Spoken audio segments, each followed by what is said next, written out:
Some breaking news across baseball. Kris Bryant has decided to sign with the Colorado Rockies. That's right, Kris Bryant just signed a 7-year, $182 million deal to play for the Colorado Rockies. And also included in this contract is a full no-trade clause. So it really looks like Kris Bryant is going to spend the rest of his prime years in Colorado. And for me as a Rockies fan, this is extremely surprising. I know there have been rumblings around baseball over the past couple days that the Rockies were getting serious with Kris Bryant, but I never really thought it would pull through. The Rockies are one of those franchises that doesn't seem to make any sense, so at the same time, this really shouldn't be too much of a surprise for me.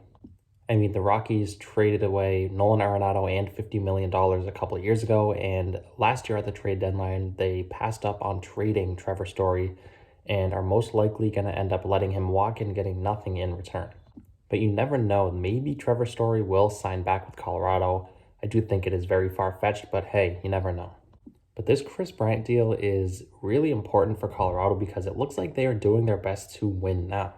On top of Bryant, they have also made a couple other small signings. They have recently signed Chad Kuhl, Jose Iglesias, and Alex Colomé.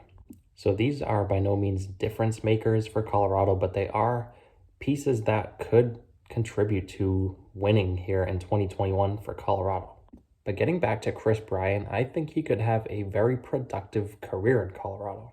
Of course, Coors Field is the hitter's haven. It is by far the best hitter's park in all of baseball due to the elevation.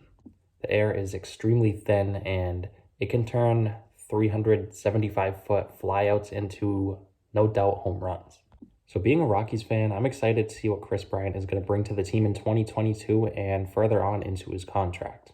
Before making his debut with the Cubs, he was probably the most highly touted prospect in all of baseball, and he did live up to the hype early on in his career. He won the Rookie of the Year award in 2015 and followed that up by winning the World Series and the National League MVP award in 2016. So he has always been a very good offensive player, but the past couple years have not been great. He has had a hard time staying on the field, but if this guy is on the field and healthy in Colorado, I think he can put up big numbers and potentially even be an MVP candidate.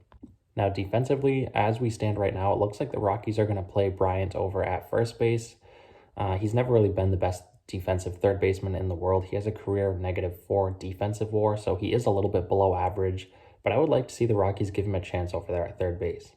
Now, looking at the Rockies, I obviously don't think they are going to compete. They're clearly trying to put together a winning team, but I don't think they are going to compete with just how good their division is. I don't think just Kris Bryant is going to put them over the top. But for me, it makes it a little bit more exciting. It gets me excited for the season, knowing that Colorado is trying to win and not simply putting the season away and tanking. So I'm wicked pumped about this signing. Maybe the Rockies will go out and sign a couple more bats and maybe even keep Trevor Story, although, like I said, I think that is highly unlikely. But you never know, anything can happen. But anyways, that's going to wrap today's video up. Let me know what you guys think down below of the Kris Bryant signing, whether you think it's a good deal or a bad deal.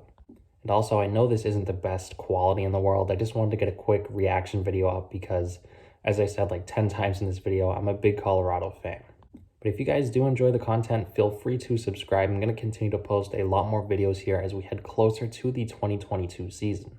And as always, I want to thank you guys again so much for watching, and I'll see you next time.